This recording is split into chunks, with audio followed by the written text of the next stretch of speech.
Obama has been making headlines on several social media platforms.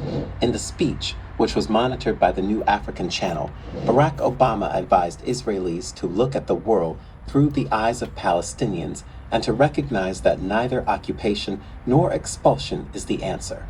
He emphasized that just as Israelis built a state in their homeland, Palestinians have a right to be a free people in their own land. Furthermore, Obama encouraged both Israelis and Palestinians to work on the peace process to enhance security and improve the economies of both parties. Here are excerpts of the speech. It is not fair that a Palestinian child cannot grow up in a state of their own.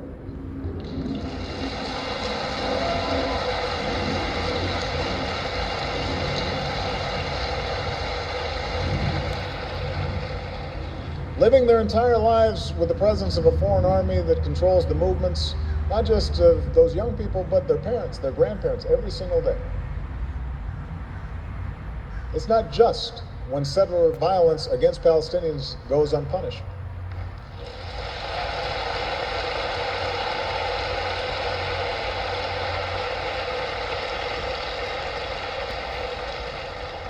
It's not right to prevent Palestinians from farming their lands or restricting a student's ability to move around the West Bank or displace Palestinian families from their homes. The fastest way to increase the length of your... Neither occupation nor expulsion is the answer.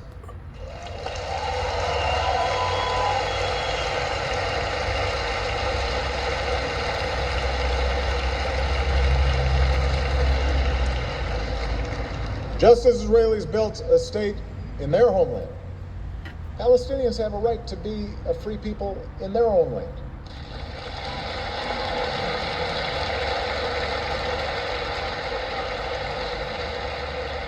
You know, I'm going off script here for a second, but before I came here, I met with a group of young Palestinians from the age of 15 to 22.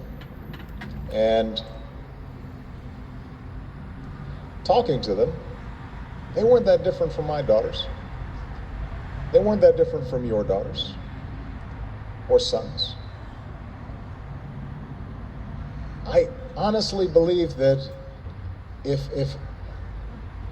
any Israeli parent sat down with those kids, they'd say, I want these kids to succeed. I want them to prosper. I want them to have opportunities just like my kids do. I believe that's what Israeli parents would want for these kids if they had a chance to listen to them and talk to them. I believe that.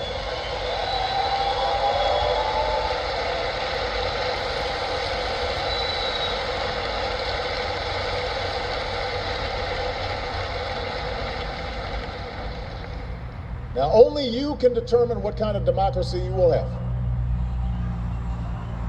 But remember that as you make these decisions, you will define not simply the future of your relationship with the Palestinians, you will define the future of Israel as well.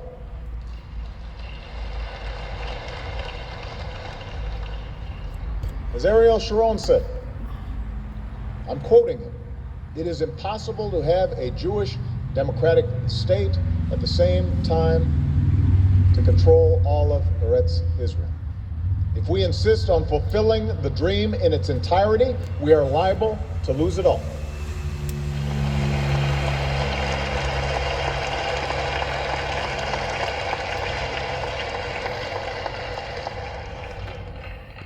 Or, from a different perspective, I think of what the novelist David Grossman said shortly after losing his son, as he described the necessity of peace.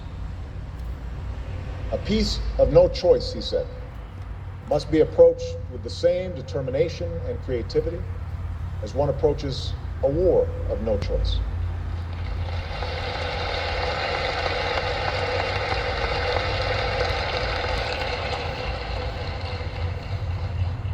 Now, Israel cannot be expected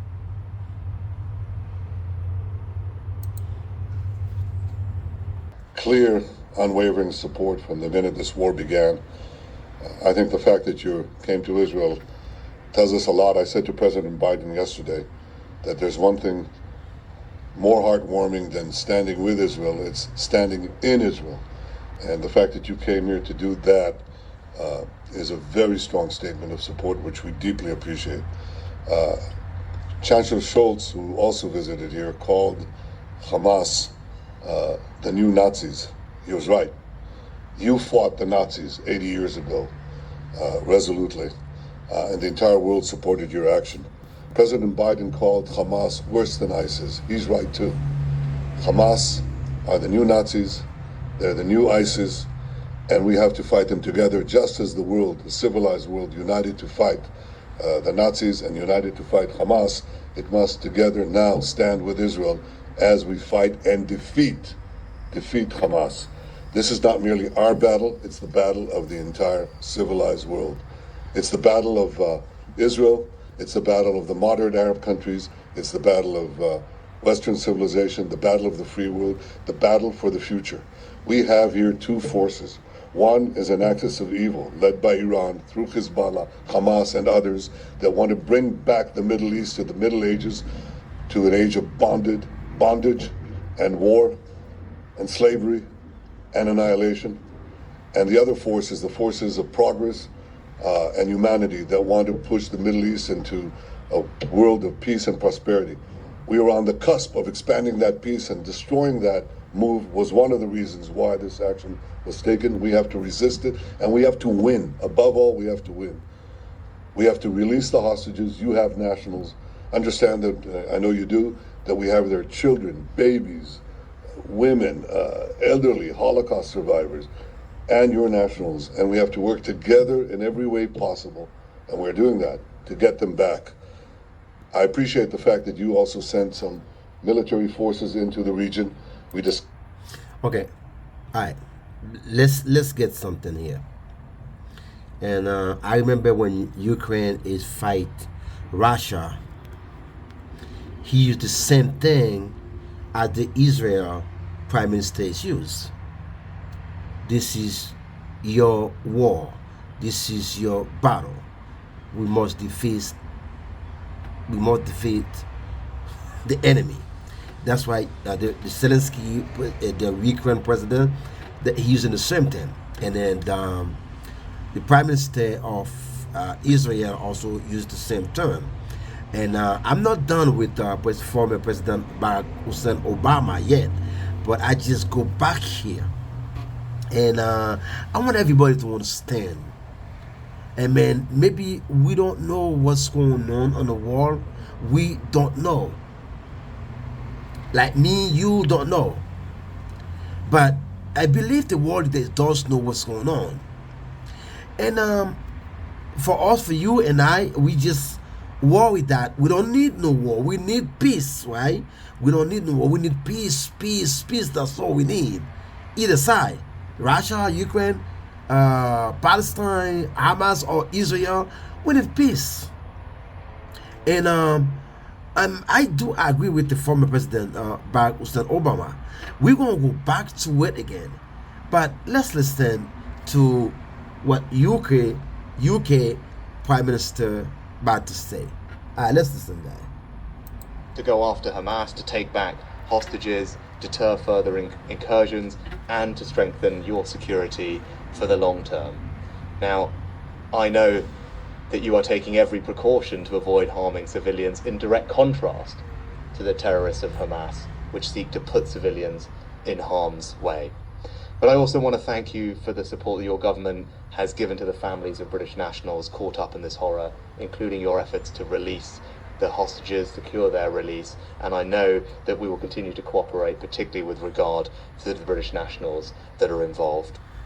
Can I also say that we have seen the scenes over the past day that have shocked all of us, particularly at the hospital, and we mourn the loss of every innocent life, civilians of every faith, every nationality who have been killed. And we also recognise that the Palestinian people are victims of Hamas too. And that is why I welcome your decision yesterday that you took to ensure that routes into Gaza will be opened for humanitarian aid to enter. I'm glad that you made that decision. We will support it. We're increasing our aid to the region, and we will look to get more support to people as quickly as we can. The last thing for me to close on is this. You describe this as Israel's darkest hour. Well, then it's for me to say I'm proud to stand here with you in Israel's darkest hour as your friend. We will stand with you in solidarity. We will stand with your people, and we also want you to win. Thank you. Thank you. Thank you very much.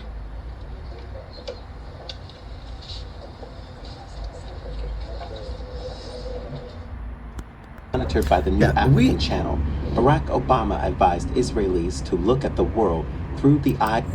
Yeah, we do come back to former President Barack Hussein Obama, and I think some people might agree with him, and then of course, if you have your own country, why somebody have to come in and tell you what to do, where to go, how to tune, how to make it right, how to make it left? To me, I feel like it's not fair. And man, we had the same problem in our country, and same problem, and then it's like they have to tell us when election, when this, when this, when this, and then the former president, what did he just say? And I believe I do agree with most of them. And then we need peace. We don't need fight. We need peace, and that's all we need. Let's listen. Yeah, the former president. I'm sorry, guy. I'm not crying, but I'm kind of look like I'm crying, but I'm not. And yeah, so we don't need war and war and war. We repeat that every day, and which is what I believe is not fair. It's like this is my country, right? This is your country, and I have a lot of friends from Philippines. I could say this is your country, right? This is my country, but what is fair for somebody to come in and tell you what to do in your own land? You're not going to happy about it, right? You're not happy about it. It's not fair. It's not fair. And I don't know. Like I said before, it's like us, like people like me. I'm confused. I don't know. I don't really know what's going on. I don't really know what happened. And you watching all different news. Some news say this, some news say this, some news say this. You don't know what to believe. But let me tell you something, you guys. I believe the Bible did say that. It's like if I look at it now, it's like the whole world organized that Jesus is God. God is Jesus, Father and the Son. It look like everybody's believing.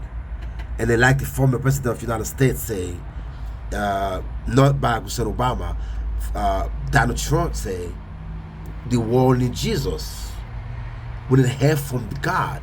We need help from Jesus. That's the only way things might get better. Let's go for it, guys.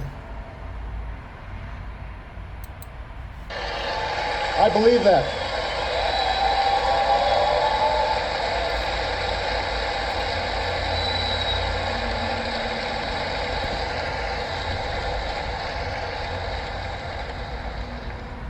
Now, only you can determine what kind of democracy you will have. But remember that as you make these decisions,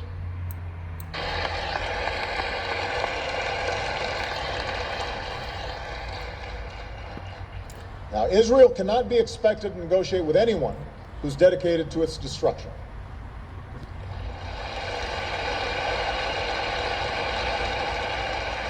But while I know you have had differences with the Palestinian Authority, I genuinely believe that you do have a true partner in President Abbas and Prime Minister Fayyad. I believe that.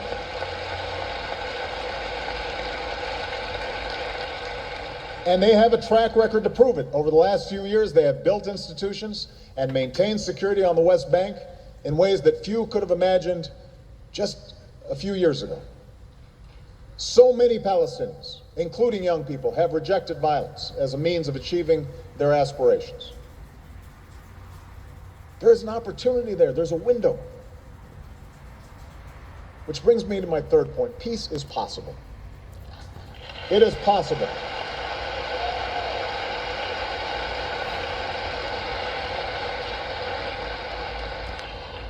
I'm not saying it's guaranteed. I can't even say that. Yeah, I agree with the former president, Barack Hussein Obama. Peace is possible. Let's find peace. God, Israel is the land of promise. Israel is the land of God. It's the land of promise. Please, let's find a peace with the neighbor. Let's find a peace with the Palestinians. They're Jewish also. We are the same people. We are pretty much close. It's like, I'm asked, please, let's find peace. I do agree with the former president. Israel is the land of promise of God. Israel is the land of God. Let's listen. My family and my job and what I can control. But it's possible. Negotiations will be necessary, but there's a little secret about where they must lead. 2 states for 2 peoples. 2 states for 2 peoples.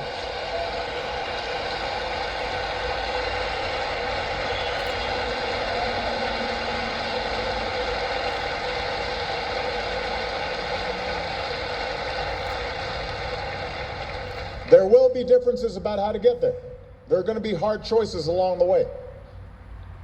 Arab states must adapt to a world that has changed. The days when they could condemn Israel to distract their people from a lack of opportunity or government corruption or mismanagement, those days need to be over. Now's the time for the Arab world to take steps towards normalizing relations with Israel.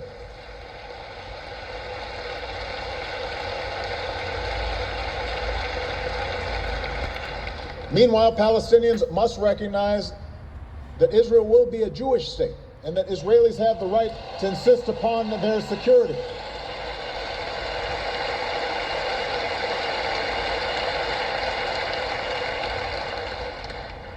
Israelis must recognize that continued settlement activity is counterproductive to the cause of peace, and that an independent Palestine must be viable with real borders that have to be drawn.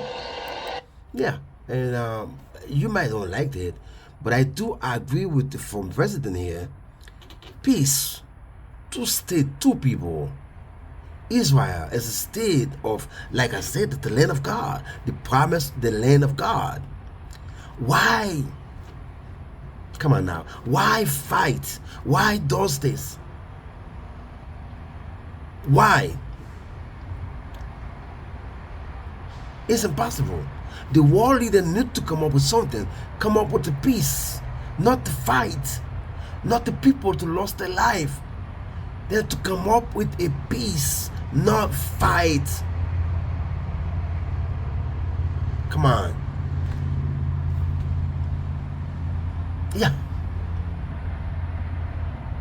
It's like the ordinary people is suffer. There's a lot of people that suffer, but the people, the lost people suffer. They pay. It's something they don't even know. Pretty much, a lot of them don't even know what's going on the world. They don't. Same thing. You go to Russia. Same thing. You go to Ukraine. Same thing. You go to Israel. Same thing. You go to Hamas or Hezbollah, whoever's that, Iran, whatever the country, Iraq, anywhere in the world. A lot of people doesn't know what's going on, guy. They pay off for something. They don't even know what they need to do. They don't even know where to go. There's people who need jobs to survive. There's people who need job to help their family, but they don't have the chance. The world doesn't help us. It doesn't help the people, those people, with nothing. They have to work to help the family. They have to work to send their kid to school. They have to work to put food on the table for their kid. So what happened now? They're confusing. Maybe they probably don't have no place no more. Their place probably destroyed and everything like this. Guy, we don't need a war. We need a war peace. That's all we need. Not a war. Not the war. I do agree with the former president. That's all we need. Everybody need their freedom. Don't think you're bigger than me. You not allow me to talk because you're bigger than me. You know what I mean? Thank you. Let's watch it. In the West Bank and Israel. The relentless bombing campaign underway in Gaza, as we speak, is cruel and unconscionable on every level. It is collective punishment of a besieged and helpless people. It is a flagrant violation of international humanitarian law. It is a war crime. Our priorities today are clear and urgent. First, an immediate end to the war in Gaza, the protection of civilians, and the adoption of a unified position that indiscriminately condemns the targeting of all civilians in line with our shared values and international law, which loses all value if it is implemented selectively. Second, the sustained and uninterrupted delivery of humanitarian aid, fuel, food, and medicines to the Gaza Strip. Third, the unequivocal rejection of the forced displacement or internal displacement of the Palestinians. This is a war crime according to international law and a red line for all of us. It is our duty as the international community to do whatever it takes to restart a meaningful political process that can take us to a just and sustainable peace on the basis of the two-state solution. The only path to a safe and secure future for the people of the Middle East and the entire world, for the Jewish people, for Christians, for Muslims alike, starts with the belief that every human life is of equal value, and it ends with two states, Palestine and Israel, sharing land and peace from the river to the sea. The time to act is now. Isaac Herzog, before travelling on to other regional capitals, Sunak expressed the United Kingdom's solidarity with Israel and shared his condolences over the loss of lives. In a statement ahead of his visit, Sunak said that the deadly blast at a Gaza hospital should be a watershed moment for leaders in the region and across the world to come together to avoid further dangerous escalation of conflict. He pledged that Britain will be at the forefront of this effort.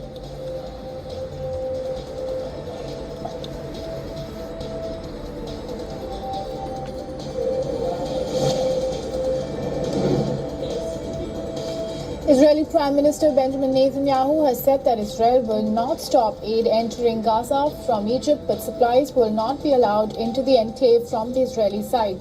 This comes after Netanyahu held talks with US President Joe Biden on Wednesday.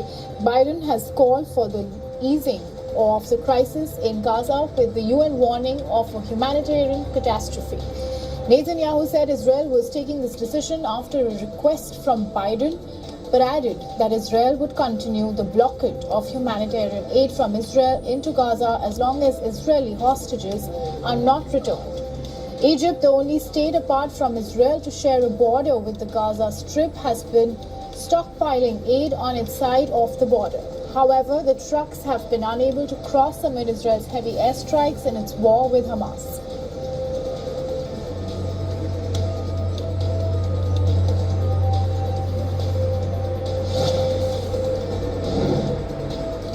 The United States has vetoed a United Nations Security Council resolution that would have called for humanitarian pauses in the Gaza-Israel war for the humanitarian aid to flow. The vote on the resolution drafted by Brazil had been delayed twice as the United States, on its part, agreed on a deal with Egypt for an aid corridor. 12 members voted in favor of the draft text, while Russia and UK abstained from voting.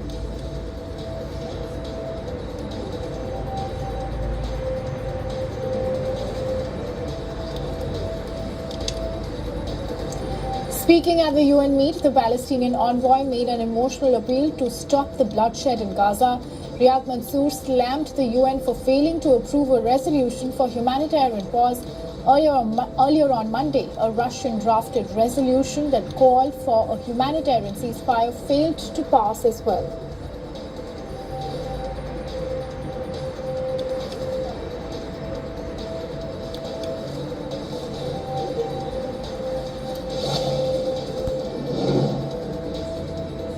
Explosions hit the Israeli side of the Lebanon border day after Israel exchanged fire with Hezbollah. Large plumes of smoke rose over the border area after the explosions. Violence had escalated on the Lebanese border on Tuesday after 5 fighters from the heavily armed Hezbollah group were killed during operations against Israel. Israel has threatened that if Hezbollah opens a new front, Israel would retaliate and many will suffer the consequences.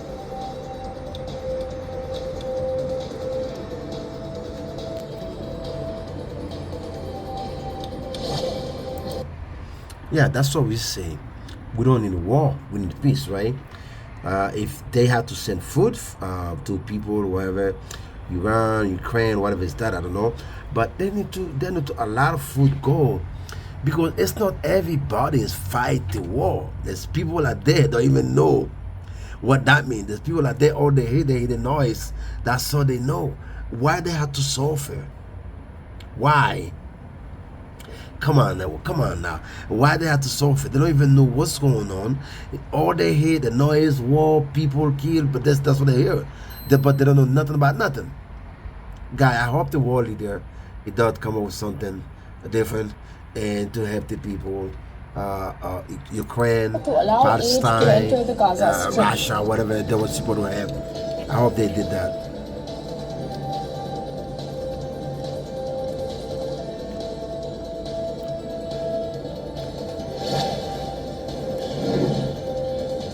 U.S. forces in Iraq have been targeted in 2 separate drone attacks. The first involved 2 one-way drones that targeted the Al-Assad base. One of the armed drones caused minor injuries to troops, even though the U.S. military managed to intercept it. The second drone attack targeted the Al-Harir air base that houses U.S. forces in the northern Iraqi city of Erbil. Washington is on heightened alert for activity by Iran-backed groups as regional tensions soar during the Israel-Hamas war.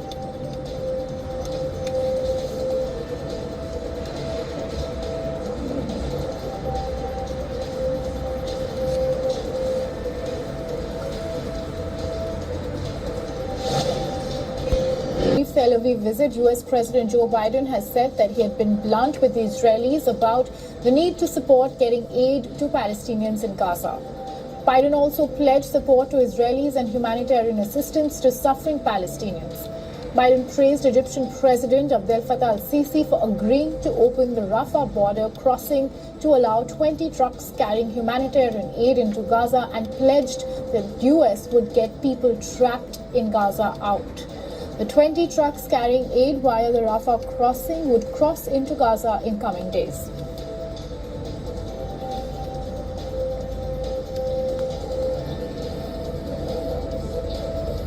Council voted Monday to deploy a U.S.-backed, Kenyan-led multinational armed force to Haiti as the island nation combats worsening gang violence. The intervention, which came at the repeated request of Haiti's unelected Prime Minister, Ariel Henry, marks the first deployment of international security forces to Haiti in nearly 20 years.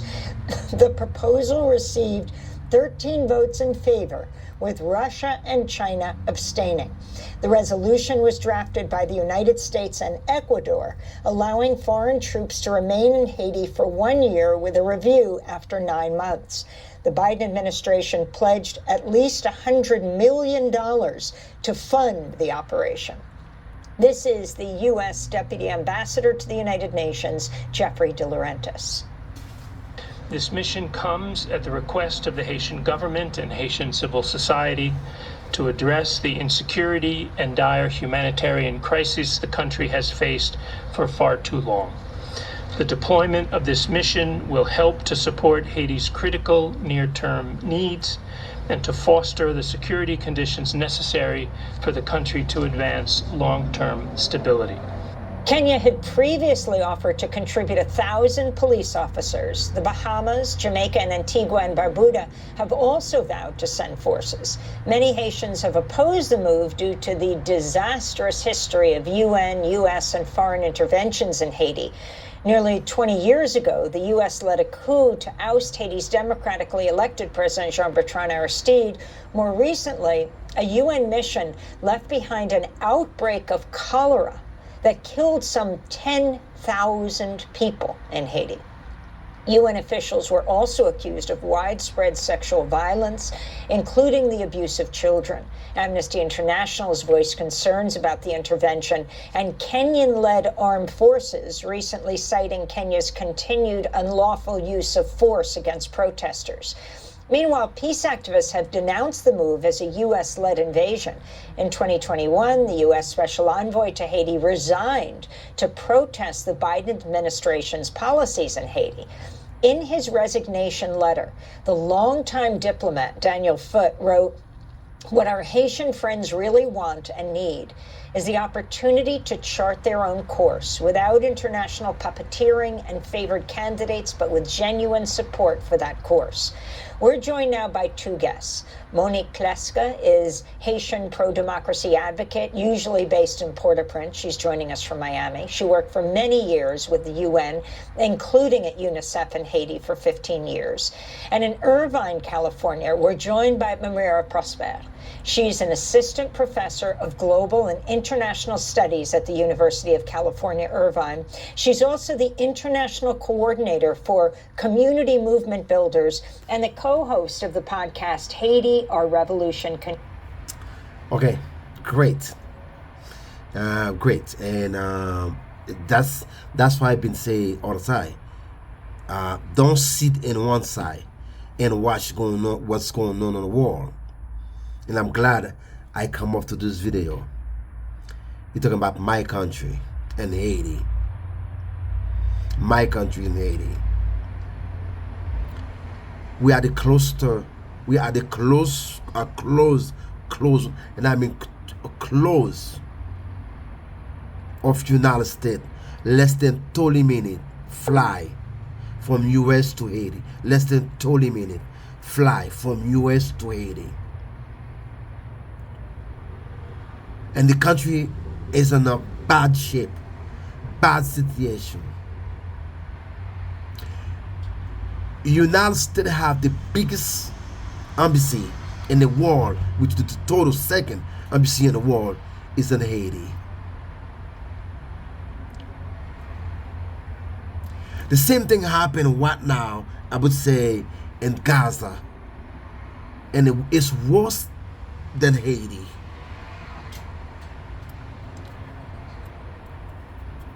We don't need food. We need help to help us fight the gang member. That's all we need. We don't need food.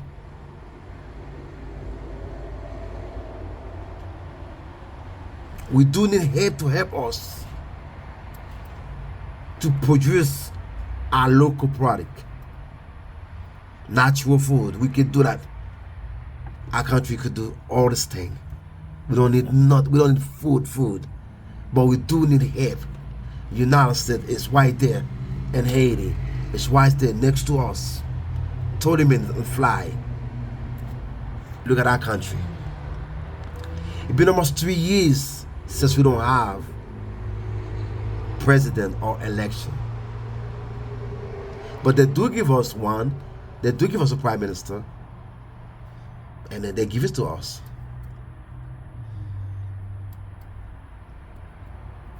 They give it to us. And that's the same thing we keep saying. There's no way to fight. In Haiti, the worst thing is we fight our own people. We destroy our own country. We do call out for help. We ask for help. We ask for military. We ask for something we can help us with the gang member. Once again, United States is right there. They call us friend. They call Haiti friend. Let's listen.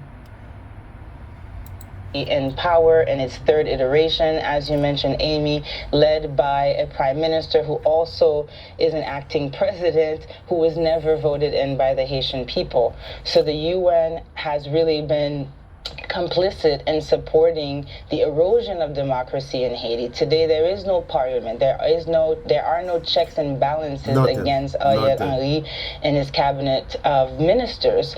And so this is some of the record of what we're seeing the UN mission brought to Haiti.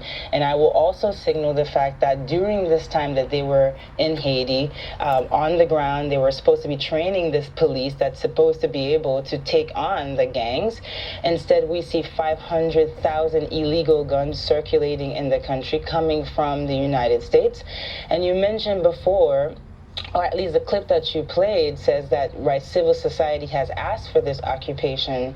And I think Ms. Kliska will talk about that, but actually they have, if there are factions that ask for support to the police force, the majority of people are saying what we need is the United States to control its borders and prevent illegal guns from flooding Haiti. And of course, we know in the United States there's a whole issue with gun control, and the gun producers in the end are the ones who are winning in this war against people in general, and specifically the people of Haiti. So these are some of the things that I wanted to highlight. And in 2004, when the UN mission is voted in, they have the support of the Caribbean community, CARICOM.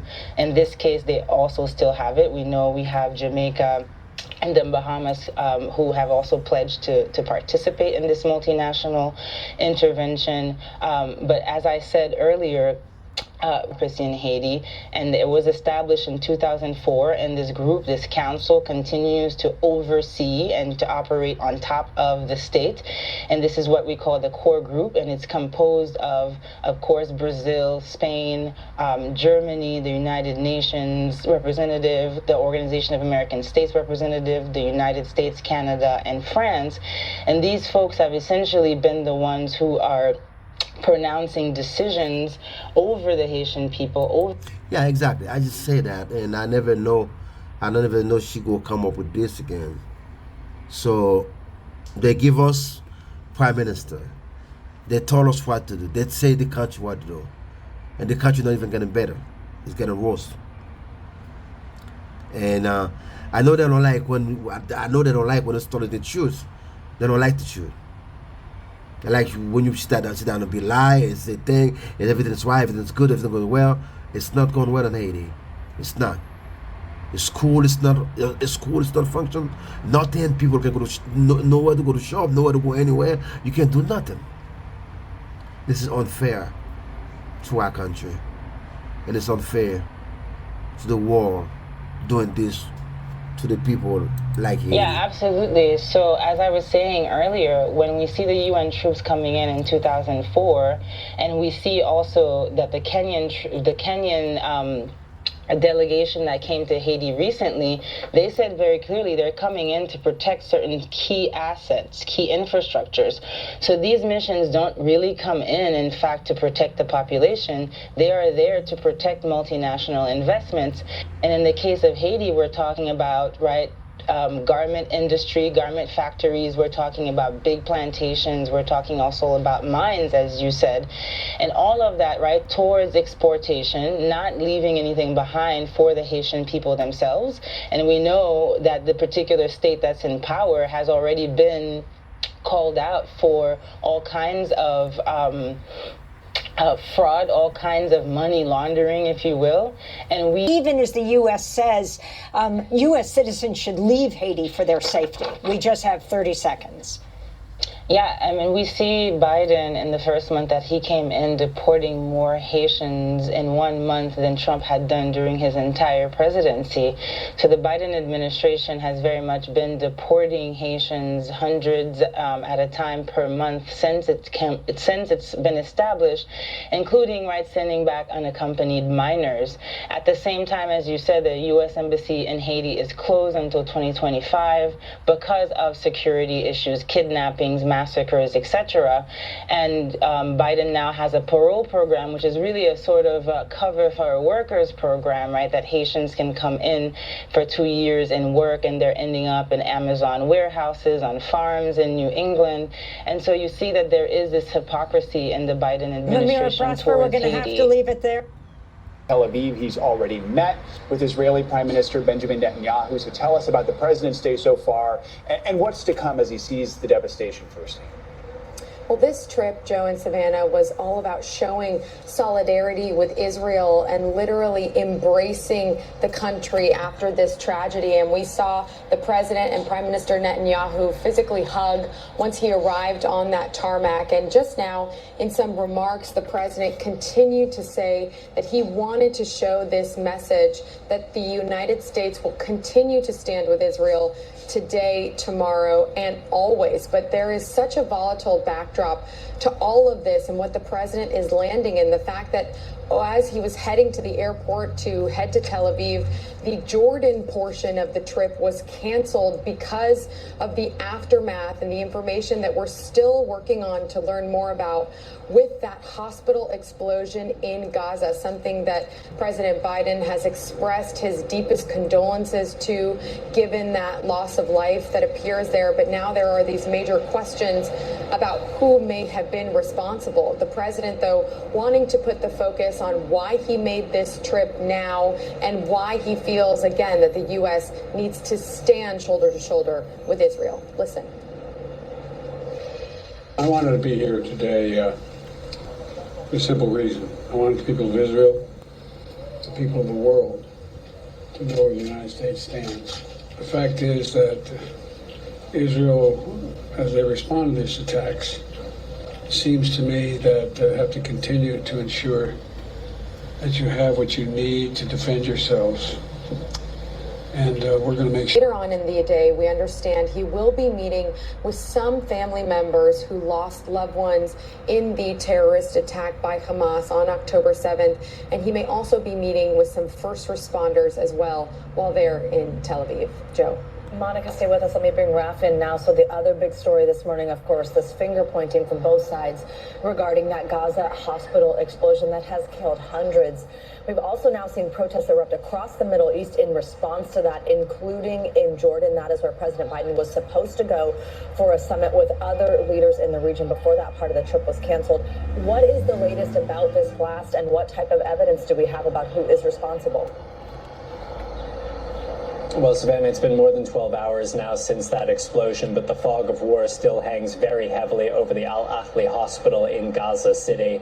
Here's what we know. In the last couple of hours, the Israeli military has released evidence of what it says is proof that this was a Palestinian Islamic Jihad rocket which misfired. They're pointing to two things. One, drone footage over the hospital, which they say shows that there is no crater outside the hospital. You would expect if this was an Israeli airstrike with a heavy ordnance that there would be some kind of crater. Two, they have released what they are saying is an intercepted conversation between two Hamas officials, where these officials seem to acknowledge that this was a misfired Palestinian rocket that caused the explosion. We should be really clear. NBC News is not able to verify either. I spoke that day against a resolution sponsored by Iran to expel Israel from the United Nations. Then as now, the UN was obsessively hostile towards Israel, the one true democracy in the Middle East. Then as now, some sought to deny the one and only Jewish state a place among the nations. I ended that first speech by saying, gentlemen, check your fanaticism at the door. More than 3 decades later, as the Prime Minister of Israel, I'm again privileged to speak from this podium. And for me, that privilege has always come with a moral responsibility to speak the truth. So after 3 days of listening to world leaders praise the nuclear deal with Iran, I begin my speech today by saying, ladies and gentlemen, check your enthusiasm at the door. You see, this deal doesn't make peace more likely. By fueling Iran's aggressions with billions of dollars in sanctions relief, It makes war more likely, was announced in Lausanne. Iran boosted its supply of devastating weapons to Syria. Iran sent more soldiers of its Revolutionary Guard into Syria. Iran sent thousands of Afghani and Pakistani Shiite fighters to Syria. Iran did all this to prop up Assad's brutal regime. Houthi rebels in Yemen, including another shipment just 2 days ago. Iran threatened to topple Jordan. Iran's proxy Hezbollah smuggled into Lebanon SA-22 missiles to down our planes and Yahoun cruise missiles to sink our ships. Iran supplied Hezbollah with precision-guided surface-to-surface missiles and attack drones so it can accurately hit any target in Israel. Iran aided Hamas and Islamic Jihad in building armed drones in Gaza. Iran also made clear its plans to open 2 new terror fronts against Israel, promising to arm Palestinians in the West Bank and sending its Revolutionary Guard generals to the Golan Heights. Beijing sanctions 2 American defense companies over arms sales to Taiwan. In August, the U.S. for the first time approved direct military aid to Taipei. China has sanctioned American firms over selling weapons to Taiwan in the past as well. Iran wants the European Union, calling their sanctions illegal. The UK, France and Germany said the sanctions will continue. These are on those involved in Iran's nuclear program. The sanctions were to be lifted in October as per the nuclear deal signed 8 years back, but the deal is now stuck in a limbo, and so the sanctions remain.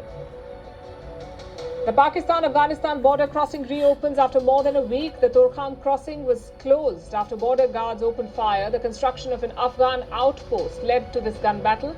Torkham is the busiest crossing between Pakistan and Afghanistan. US President Joe Biden's son Hunter Biden is indicted on gun charges. The 53-year-old is charged with illegally buying a gun in 2018 when he was using drums. This casts a shadow on his father, Joe Biden's re-election campaign. It's the first time in American history that a sitting president's child has been prosecuted. Apple will update iPhone 12 in France. The move comes after regulators raised radiation fears. On Tuesday, France ordered a halt on the sales of the iPhone 12, which was released in 2020. And it's not bye for all you NSYNC fans. The American boy band reunites for their first new song in over 20 years. The song will feature in the upcoming movie Trolls Band Together. And in the month of June, in fact, it was China's foreign minister. His name was Qin Gang. He too went missing. And then he was sacked. He's still missing. And now Defense Minister Li Shangfu is missing. Has he too been sacked? Well, we don't know for sure, and Beijing will not say. Listen to their response. Where is China's Defense Minister Li Shangfu? Is he under investigation? I'm not aware of the situation you mentioned. This is remarkable. 2 top ministers of China go missing, and Beijing's official spokesperson is clueless. She says, I'm not aware of the situation. Like always, there is an information vacuum, and this is fueling a lot of speculation. Defense Minister Li Shangfu has not been seen for over 2 weeks now. When was his last public appearance? In late August. He gave a speech at a China-Africa Security Conference, and since then he has not been seen. Neither has Beijing spoken about it. So China watchers are now retracing Li's steps. That's how they're trying to join the dots. Li Shangfu had a packed schedule. In recent weeks, he had meetings lined up. Last week, he was supposed to be in Vietnam. What for? A defense cooperation meeting. China and Vietnam were supposed to discuss their border. Li had to meet the defense leaders of Vietnam. This was supposed to be a 2-day engagement. The dates were 7th and 8th September. But just before the event, Li pulled out. Beijing told Hanoi the defense minister will not be able to come. Reason? Health condition. This is according to 2 Vietnamese officials. Does this ring a bell? It's like a story that's running on loop.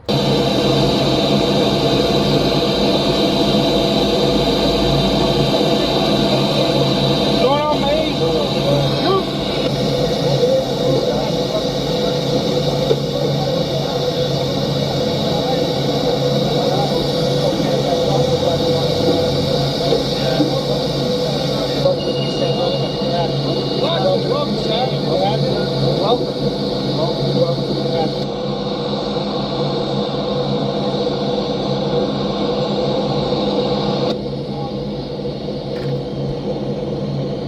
you got that puck ready. Alright, alright.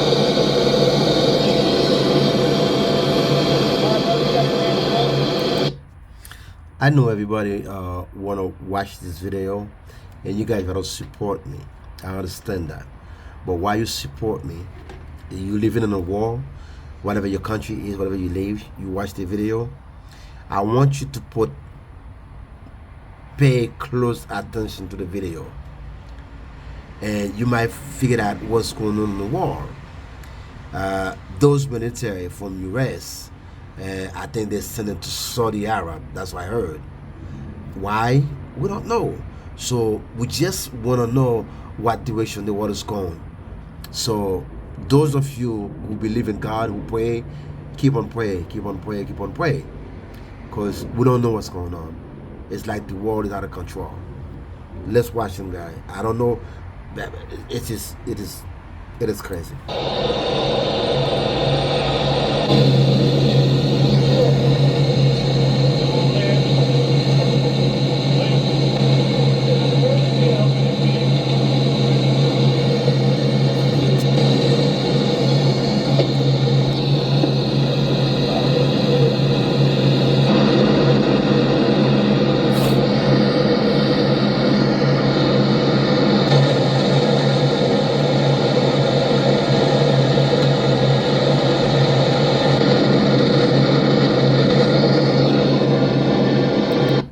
That's the reason why. That's the reason why the world needs peace. The world doesn't need fight. We need peace. So United States does that, send them overseas. So everybody knows what's happening right now in Hamas in Israel. Everybody know what happened now between Ukraine and Russia. So it's a war, but everybody know Israel and Palestine, they've been fighting forever. I mean, the day I born, I wake up, I realize Israel and Gaza, Israel and Palestine, all those fight. So it's a fight for nobody know when to go in, but maybe God go make sure that fight is end. So what's going on now? I think the world leader have motions to try to find a peace, like the former president said, like Barack Hussein Obama said, we need peace. Like the former president Donald Trump said, we need Jesus, we need pray. So that's the only way thing might stop. Thank you so much, everybody. And guys, if you don't support my video yet, please give me a thumbs up. If you're not subscribed to me yet, please subscribe. If you're not share, go ahead and share me out, and to your friend, let your friend know, hey, I found something. I really know what's going on in the world. More you connect with me. When you click the notification bell, click all. When you click all, so I keep doing my best to send more video like this to you. But you need to support me, subscribe with me, share out to your friend, to your whatever you can share me out, please. Let's show support, let's show love. So let's encourage, let's make sure you guys support me so I can continue doing what I'm doing, guys. Thank you so much, everybody. Thank you for watching, guys. And then let's hope the world, let's hope we need peace. We need peace, Israel and Palestine. We need peace, Russia and Ukraine. We hope the world thing will be over anytime soon. May God bless you all. And guys, don't forget to share me out. Peace. Bang.